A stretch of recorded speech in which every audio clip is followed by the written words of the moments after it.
எலக்ட்ரீஷியனோட wifi பார்த்தோன்னே electrician வந்து பயங்கரமா அதிர்ச்சி அடைகிறாரு. உடனே வந்து அது வந்து அப்படி சொல்லக்கூடாது. "இப்ப சொல்லுங்க. உங்க ஒய்ஃப் வந்துட்டாங்க. உங்க குழந்தை வந்திருக்காங்க. அவங்க முன்னாடியே நீங்க என் கூட இருந்த விஷயத்த சொல்லிடுங்க.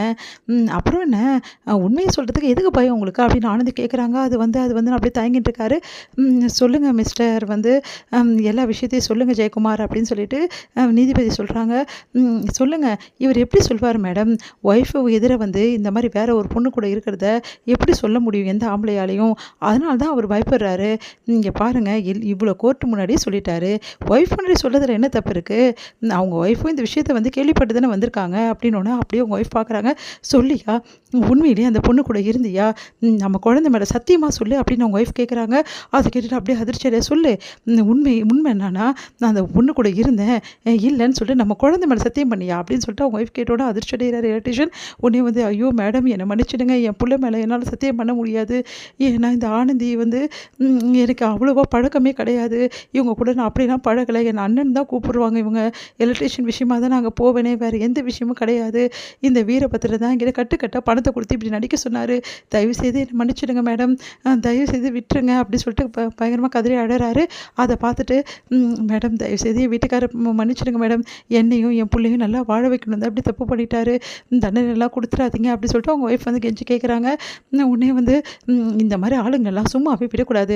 எவ்வளோ தைரியமாக தான் ஒரு பொண்ணை இந்த மாதிரி தவறான விஷயத்தில் இந்த மாதிரி மாட்டி விட பார்த்துருப்பிய. பொய் சாட்சிக்காக வந்து பணத்துக்காக இவ்வளோ வேலை நீ செய்வியா அப்படி சொல்லிட்டு செமையாக திட்டி விடுறாங்க. அடுத்து வந்து இங்கே என்ன பண்ணுறாங்க, ஆனந்தியை பார்த்துட்டு அப்படியே நிற்கிறாங்க. ஆனந்தியை பார்த்தீங்களா மேடம், இந்த வீரபத்திரன் பண்ண வேலையை இது மட்டும் இல்லை மேடம், இவன் பண்ண வேலை ஒன்றும் கிடையாது. இங்கே கேஸ் போட வர்றவன், அதே மாதிரி பேப்பர் போட வர்றவன், அவன் கூடலாம் என்னை தப்பாக வந்து பேசுவான். ஒரு விஷயத்துக்கும் என்னை புழுவாக துடிக்க வச்சா. எனக்கு 6 வருஷமாக அவன் கொடுத்த தண்டனை கொஞ்சம் நெஞ்சம் கிடையாது. என் உடம்பெல்லாம் காயமாக இருக்குது மேடம். என் உடம்பெல்லாம் கண்ணி போயிருக்கு. அந்த அளவு எனக்கு வந்து ரணவேதனை அவன் ஏற்படுத்தியிருக்கான். அவன் அடிக்கிற அடியை என்னால் தாங்கிக்கவே முடியாது. ஒவ்வொரு நிமிஷமும் நரக வேதனை தான் அனுபவிச்சேன் அவன்கிட்ட.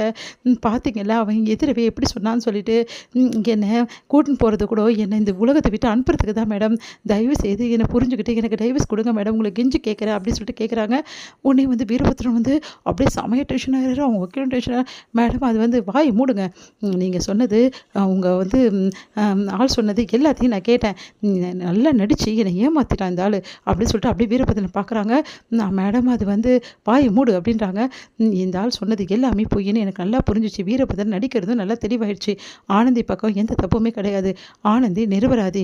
அவங்க மேலே வேணும்னு இந்த வீரபத்திரன் வந்து பொய்யாக வந்து புகார் கொடுத்துருக்காருன்றது நிரூபணம் ஆகுது. அதனால் ஆனந்திக்கும் வீரபத்திரனுக்கும் நடந்த கல்யாணத்தை ரத்து பண்ணி ஆனந்திக்கு நான் இந்த டிவோர்ஸ் கொடுக்குறேன் அப்படி சொல்லிட்டு அறிவிக்கிறாங்க. அதை கேட்டு ஆனந்திக்கு சந்தோஷம் தாங்க முடியல. தீர்ப்பு எழுதிடுறாங்க. இந்த வீரபத்திரனுக்கு தக்க வந்து தண்டனை கிடைக்கும். இந்த வீரபத்திரன் பண்ணதுக்கு கோர்ட்டுன்னு பார்க்காம ஆனந்தியை வந்து இந்த மாதிரி வந்து இந்த உலகத்தை விட்டு அனுப்ப நினச்சதுக்கு எல்லாத்துக்குமே வீரபத்திரனுக்கு தண்டனை அறிவிக்கிறேன் அப்படின்னு சொல்லிட்டு அவருக்கும் தண்டனை அறிவிக்கிறாங்க. வீரபத்திரன் அரெஸ்ட் பண்ணுங்க அப்படின்றாங்க. அதெல்லாம் கேட்டு ஆனந்திக்கு சந்தோஷம் தாங்க முடியல. வீரபத்திரன் அப்படியே செம கடுப்பாக இருக்காரு. உடனே வந்து ஆனந்தி அப்படியே வீரபத்திரன் பார்க்குறாங்க. உன்னை விட மாட்டேன்டி அப்படி சொல்லிட்டு அப்படியே பார்த்து மறைக்கிறாரு.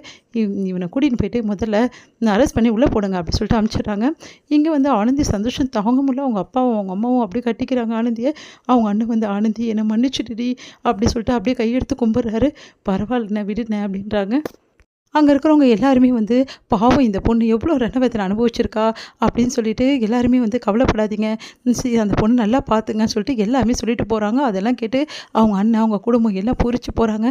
ஆனந்தி நம்ம வீட்டுக்கே பெருமை தேடி தந்துட்டேம்மா, உன்னை நான் இவ்வளோ கஷ்டப்படுத்திட்டேம்மா, அவனுக்கு போய் கல்யாணம் பண்ணி குத்துனேம்மா, நினச்சி பார்க்கவே எனக்கு கஷ்டமாக இருக்குமா, உன் குழந்தை எப்படிலாம் வந்து அழிச்சிருக்கான், உன்னை எப்படி ரணவேதனைப்படுத்திருக்கான்றது இங்கே வந்தோடதாம்மா எங்களுக்கு தெரிஞ்சுது அப்படின்னு சொல்லிட்டு அவங்க அப்பா அவங்க அம்மாவும் மன்னிப்பு கேட்குறாங்க. ஆனந்தி கிட்டே போதும் எல்லாரும் ஏன் மன்னிப்பு கேட்டுட்ருக்கீங்கன்னு ஆனந்தி அவங்க ஃப்ரெண்டும் வந்து கட்டிக்கிறாங்க.